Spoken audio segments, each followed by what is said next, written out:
we will be getting into a second phase of our conversation, and this is about 15s rugby pre-season. On Saturday, we had the draw for the Impala Floodley tournament. This has been the traditional pre-season tournament ahead of the Kenya Cup.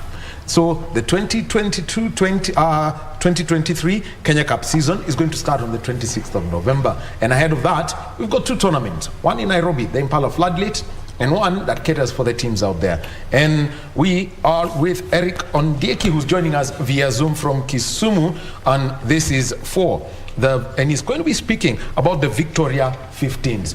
And Eric, a very good morning to you. Yes, I can hear you very well. All right, good morning to you, Eric. How are you? I'm fine, thank you, Wahome, and everybody in the studio. I hope you guys are doing well.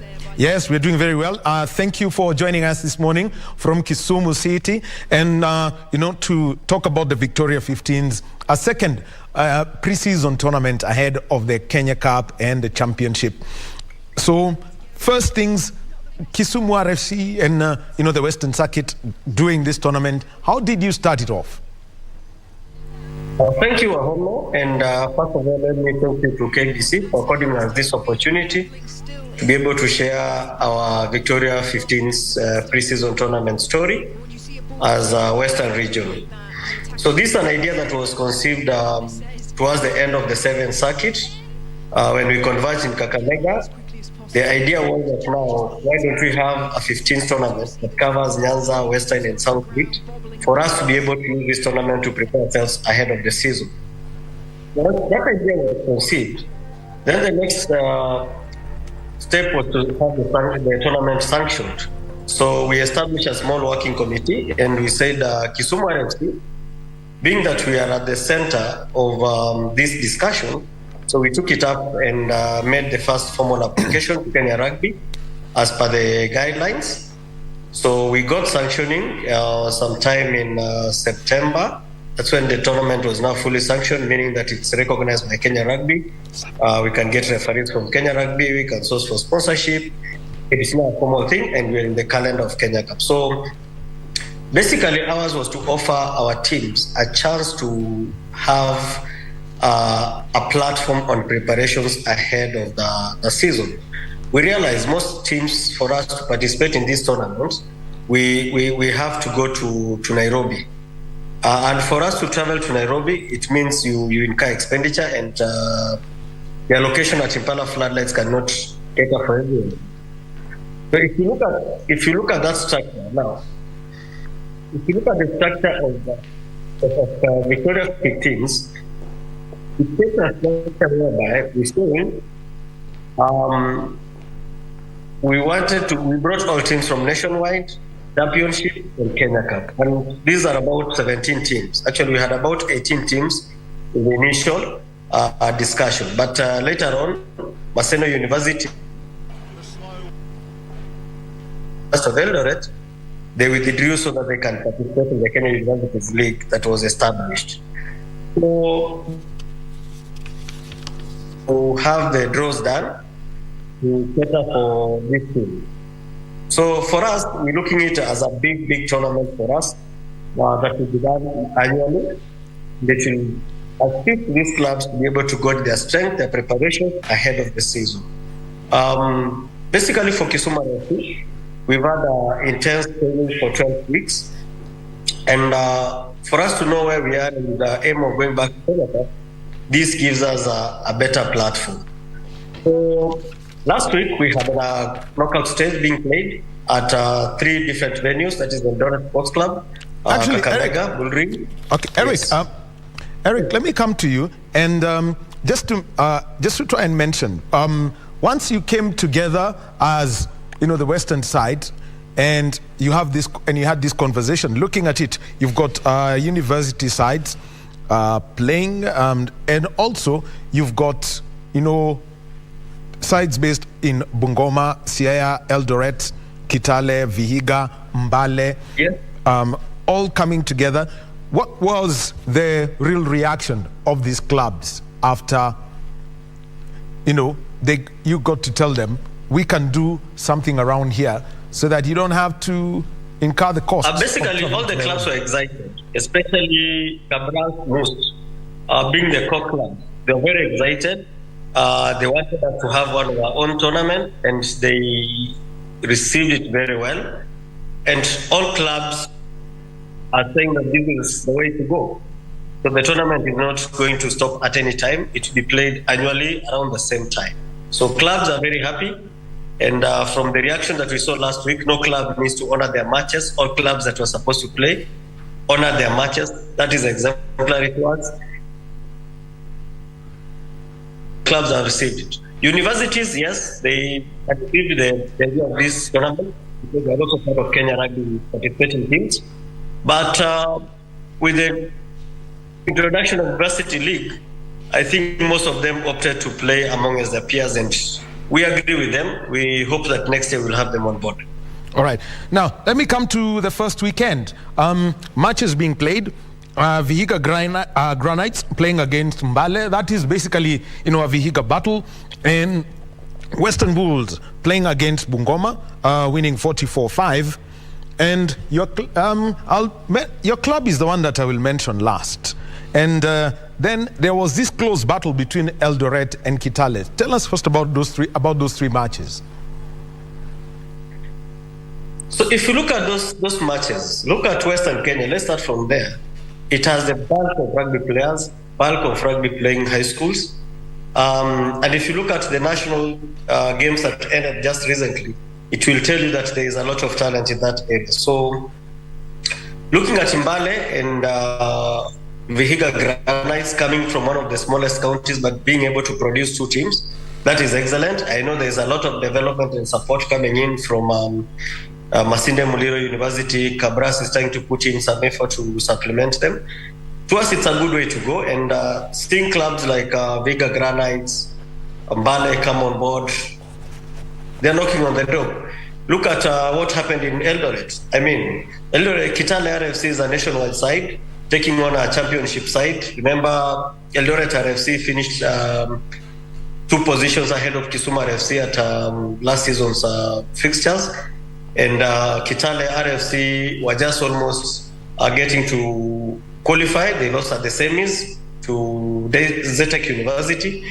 So it shows you that there's a lot of talent, especially from Kitale, losing by 1 point to an established club like Championship. It shows that there's talent in this country, and only that our scouts need to get out and source for these talents. Personally, I'm excited, particularly with Kitale, where we have interest of getting some 1 or 2 players from whom we saw play the last weekend. So we've already started discussions, and that tells you that it's growth for players. So for me, it was Kenya Rugby. Let it calm down, watch the league. I mean, the tournament, there are 1 or 2 players. Bungoma RFC, you see it's taking on growth, so that these players, when they step up to play, they have that confidence that they played at the highest caliber. That's basically what I can say from those 3 games. Now, let me come to your side, Kisumu RFC. Very merciless against Siaya RFC, winning by 60 points to 0. I think in schools rugby, when you get to 62 points, the game is called, whatever format it is. But for Kisumu RFC, you mentioned about the kind of training that you've done. You could tell us about how, they're supporting the 2 sides, Siaya and yeah, for Kisumu RFC, it's not been rub off, into each other. Fine. First, I must give credit to CIRFC for honoring the fixtures.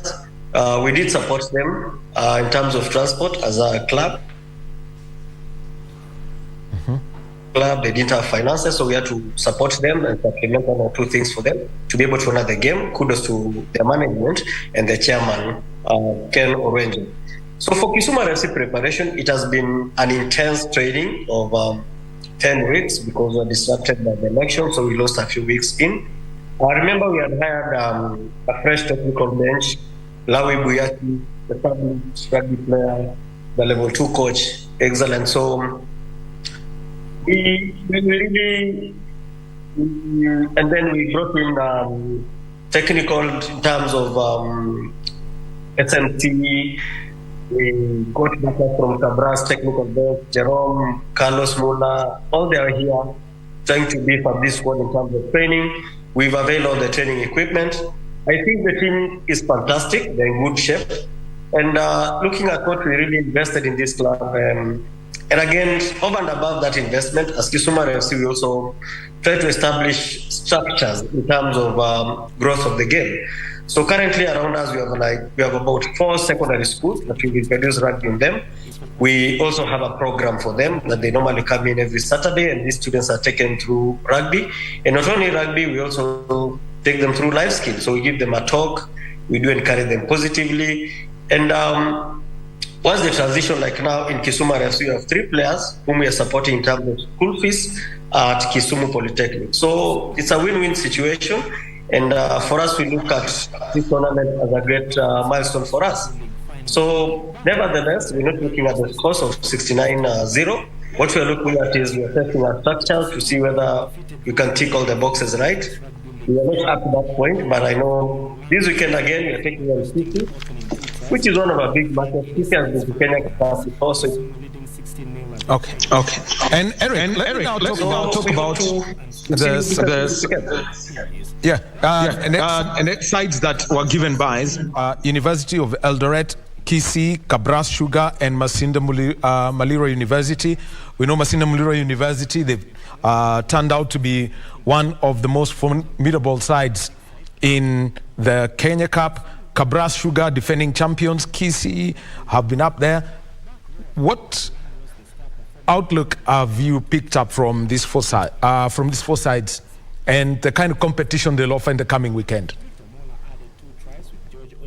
Fine. First of all, we must appreciate the fact that Cabras and Moose, being the Kenya side in this competition, were able to participate, despite looking at the caliber of teams, saying these are nationwide championship sides. One, if you look at Cabras and Moose, their philosophy is to develop the game, and therefore is to offer the best support squad. For those playing here, it's adding value to the competition, and that will help us grow sponsorship as we go forward. So yes, that's why Moose withdrew from the University League, and they're now participating in our Victoria 15th tournament.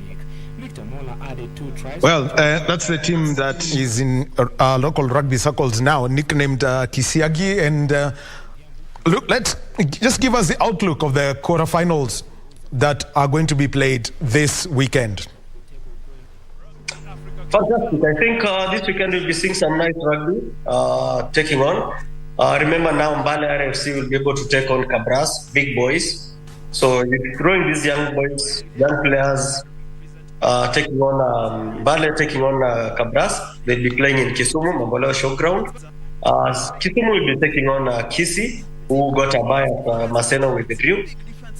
Again, action will be part at Kakamega.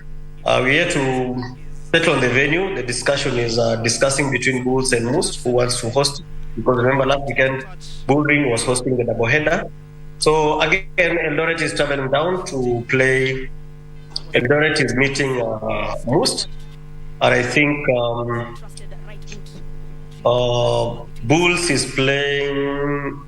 should be playing UAE. So University of Eldoret, they also got a bye. They had said they'll not participate, but they came back. So Bulls will be playing University of Eldoret, and the other game of Moose will be taking place against Eldoret. It's a double header in Kakamega. We've split these games to give our fans a chance to also.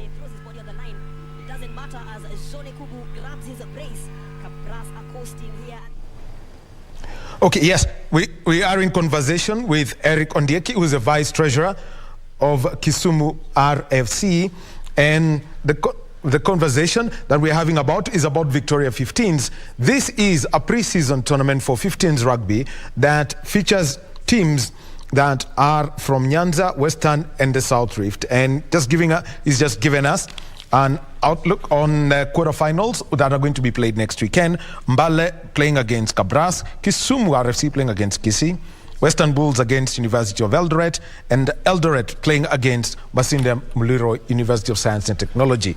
And Eric, let me come back to you. That western side of the country has produced so many players. I remember when Paul True was coach of Kenya Sevens, he found out that the profile of the players, where do they come from? It's a particular place. So the question then is, before we even come to about more downstreaming, what has been the fan reaction to have a pre-season tournament ahead of the main championship nationwide and Kenya Cup season for 2022-2023? Oh, the mood here, the fans, I think we've been doing good marketing on the ground. Last weekend we had a huge turnout at Polytechnic, sending to those two other venue. I can tell you our fans are yearning for this rugby, especially they're asking us to do rugby under the floodlights. So yes, our fans have been denied rugby for a long time. Remember, they only get to watch us during the season and Dallas events and such a time. So this offers an opportunity, and I know 4 weeks of rugby will be big. So as we move forward, we're going to make it more family friendly, and we want to give our fans an experience that they envy. And just to mention that even Kenya Rugby is very keen on this tournament. We got called in. So last weekend we have director Raymond Orlando, who came in a big way and is really supporting the game. And I know chairman of Kenya Rugby and everybody, they're supporting us and they promise to be part of us as we work this journey. Now, come to downstreaming the game and making sure that it goes out. Over the last 2 years, we've had a new code of rugby coming, Rugby League.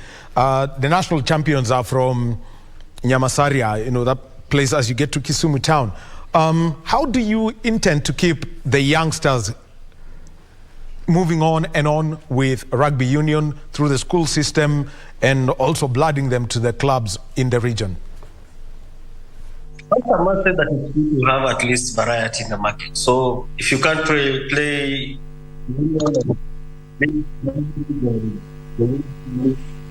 because the difference is once we don't see this challenge, the development side and Yamasari who've come from that group like George Mela.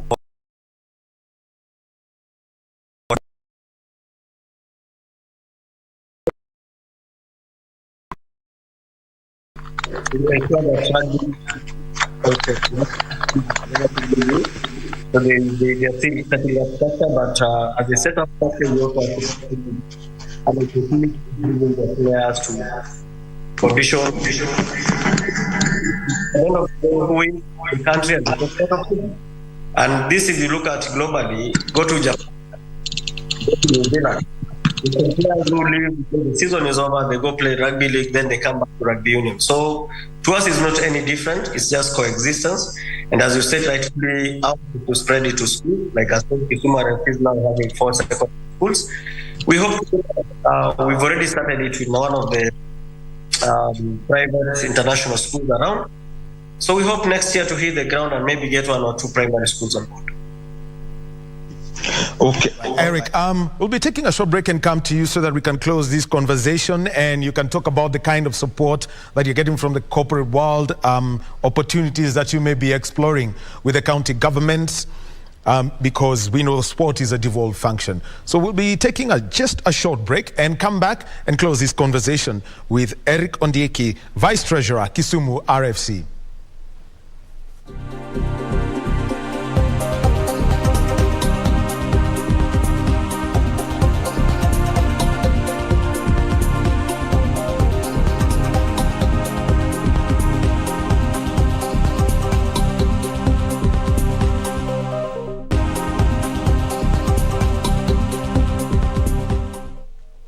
And welcome back to Sports Check on this Monday morning. It is the 24th day of October 2022.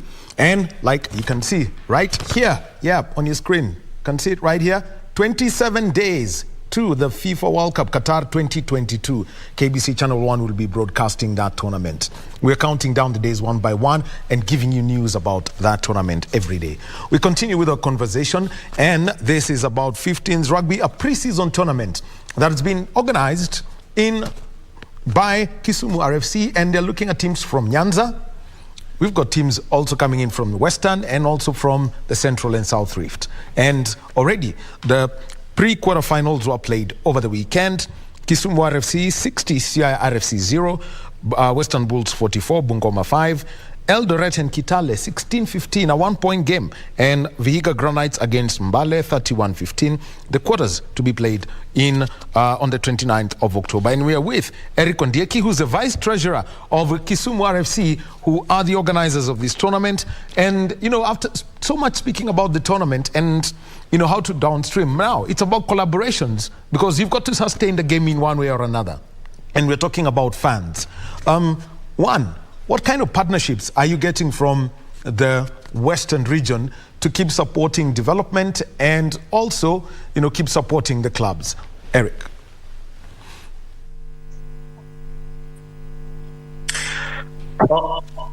Thank you. I think partnerships and support still remains a challenge to all the sporting entities in the country. Rugby is not an exemption. If you look at this tournament, the original idea was to support even these clubs honor the fixtures by getting sponsors on board and subsidize their transportation, meals, and even their medical equipment, because that is the only way you can develop the game. And also even provide some basic equipment like balls. If each team can get at least one match ball, that would be good for some clubs that are basically self-sustaining. However, it's not been easy. With the tough economic times, companies and corporates are really shying off from getting into sports. We've been able to approach so many of them, corporates, name them our usual partners, EABL, communication.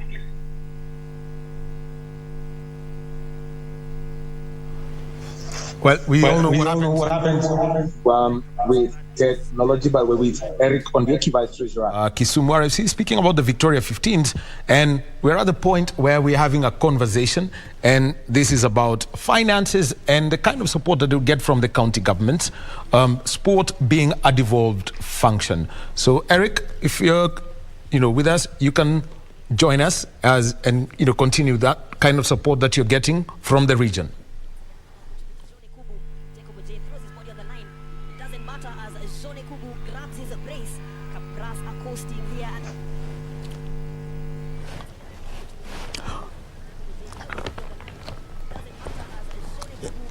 So yes, so it is the Victoria 15s. Normally, the regular 15-a-side pre-season tournament would be the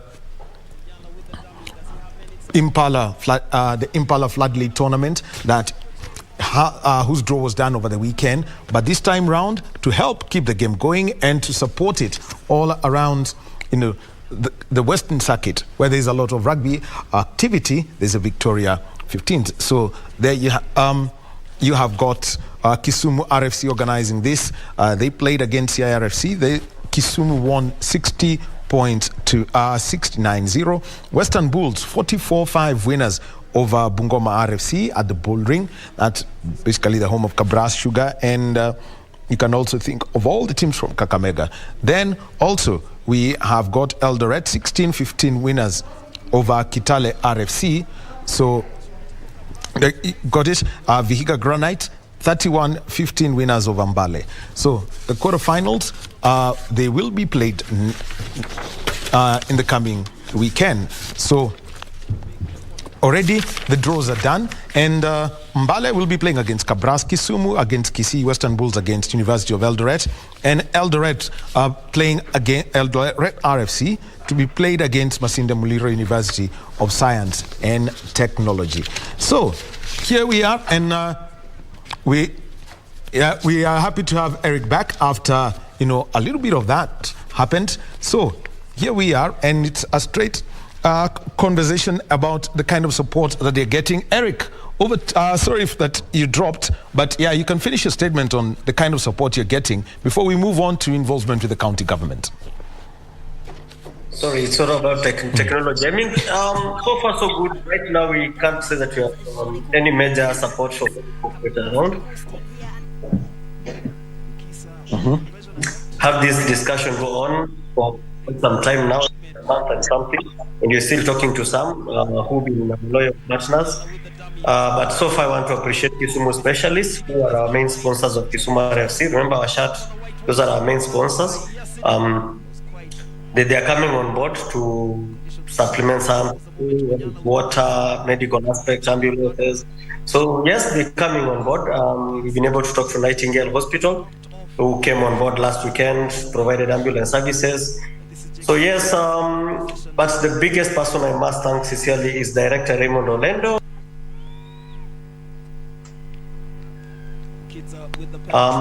He's single-handedly ensured that Kitale travels to Eldoret, Siaya travels to Kisumu in partnership with Kisumu RFC, Bungoma travels to Kakamega, Mbale and Fiiga Granites to be able to honor their game. So, and again, he paid for referees, which is very huge expenditure. So to Director Raymond Olendo, because he's passionate about the game, and we give it to him. I mean, even this weekend, again offered to come in and offset our bills in terms of paying referees, paying for Eldoret to come to Bungoma, been to Kakamega, Madras, of course, we'll be able to ask them to travel to Kisumu, so not to them. But again, we support Mbale. So yes, it's individual effort that we're doing in conjunction with that. Now, finally, and let's talk about the kind of support that you would be getting from the county government, Kisumu, Siaya, Kakamega, Vihiga, Kisi, Western Gishu County. You've got Trans Nzoia County, Bungoma County. How much are they giving you support, especially in terms of infrastructure? Basically, we are getting zero support from our counties, especially the Kisumu County government. We had a discussion with them, the kind of bills they have given us for us to host one game at the showground, the Jomo Kenyatta Stadium in Mamboleo. We have to part with 45,000 shillings every weekend that we have to play there. So you can imagine, you're doing 45,000, that's 50,000 shillings, times 3 weekends, you have to give the county 50,000 shillings. Yet you marketing the county, you promoting the county tourism and all that aspect. So to us, we feel the counties are not investing enough in sports, and they don't regard sports as a form of investment. So we're calling on these county governments, Vihiga, Vihiga, Kakamega counties, to kindly invest in these sports. It's a very big opportunity for them. All right. Thank you very much, Eric Ondieki. He's the Vice Treasurer of Kisumu. Your time this morning to talk about the Victoria 15s. It is an inaugural season for them. It's a pre-season tournament where we're having, sides from the Western Circuit of the National Rugby, nationwide sides, championship side, and also Kenya's Cup sides, building up to the 2022-2023 Kenya Cup season, the championship season, the nationwide season. And thank you very much, and we'll keep tabs and keep reporting on this. We'll get our team out west to do that. Thank you very much, Eric Ondieki, like you would say out there, Ero Kamano. Kisumu. Aye. Yes, we definitely will make a try. Kisumu City very soon.